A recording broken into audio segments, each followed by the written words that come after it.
BJP Idukki south ജില്ലാ കമ്മിറ്റിയുടെ നേതൃത്വത്തിൽ പണ്ഡിറ്റ് ദീൻദയാൽ ഉപാധ്യായ പ്രശിക്ഷൺ മഹാഭിയാൻ എന്ന പേരിൽ സംഘടനാ പ്രവർത്തന പരിശീലന പരിപാടി സംഘടിപ്പിച്ചു.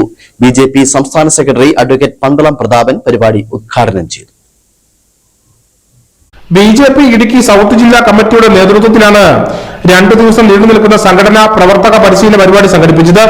കാഞ്ചിയാർ പള്ളിക്കോട് സർവീസ് സഹകരണ ബാങ്ക് ഓഡിറ്റോറിയത്തിൽ വെച്ചാണ് പരിപാടി സംഘടിപ്പിച്ചത്.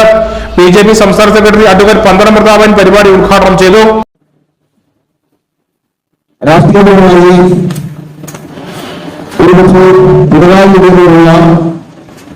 വലിയ വിരോധം, ആ വിരോധമാണ് യഥാർത്ഥത്തിൽ യുഡിഎഫിന് അധികാരം കൊടുക്കാനുള്ള സാധ്യത. അല്ലാതെ കേരളത്തിന് യുഡിഎഫ് ഭരണമുണ്ടായിട്ടല്ല. അത്രമാത്രം മോശമായ ഒരു ഭരണ കഴിവുകളിൽ കുറിച്ചൊരു ഭരണമായിരുന്നു പിണറായി വിജയനോട് എന്നതിന്റെ ഏറ്റവും അവസാനത്തെ ദൃഷ്ടാന്തങ്ങളാണ് കഴിഞ്ഞതും. പരിപാടിയുടെ ഭാഗമായി വിവിധ ശില്പശാലകൾ നടക്കും. ബിജെപിയുടെ മണ്ഡലം സബ് കമ്മിറ്റി അംഗങ്ങൾ, ജില്ലാ ഭാരവാഹികൾ തുടങ്ങിയവരാണ് പങ്കെടുക്കുന്നത്. ബിജെപി ഇടുക്കി ജില്ലാ president V C Varghese, C Santhosh Kumar, Sreenagar Rajan, K Kumar, Ratheesh Varakkamala തുടങ്ങിയവർ നേതൃത്വം വഹിച്ചു. News bureau Kattappana.